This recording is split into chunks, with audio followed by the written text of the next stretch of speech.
Hanging man, shooting star, doji, spinning top প্ৰত্যেকটো ৰিভাৰ্চেল candle pattern ফৰ্মেশ্যনে নিফটিক আগন্তুক ভৱিষ্যতত ডাউন ট্ৰেণ্ডৰ ফালে লৈ আহিব।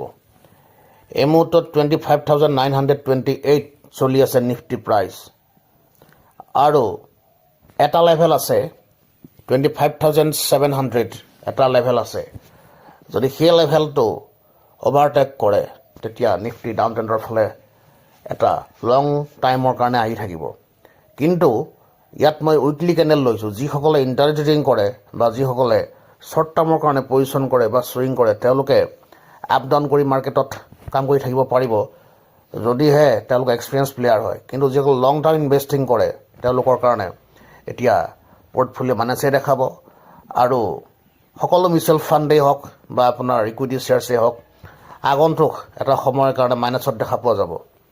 আৰু এই মুহূৰ্তত ইয়াতে কেলটনাৰ চেনেল যিটো আমাৰ টেকনিকেল ছিষ্টেম আছে সেই চেনেলটোৰ মতে 24,900লৈকে নিফটি অহাৰ এটা ফুল সম্ভাৱনা আছে। ইয়াৰ উপৰিও 25,500 সেইটো এটা ছাপৰ্ট জোন দেখা পোৱা গৈছে 25,500। কিন্তু ইয়াত মাইনাছ ট্ৰেণ্ড এতিয়ালৈকে 100% কনফাৰ্ম হোৱা নাই। যদিও মাৰ্কেটটো ডাউন ট্ৰেণ্ডত আহি আছে এটা এটা কেণ্ডেল, তথাপি কিন্তু মাইনাছ ট্ৰেণ্ড এতিয়াও 100% কনফাৰ্ম হোৱা নাই।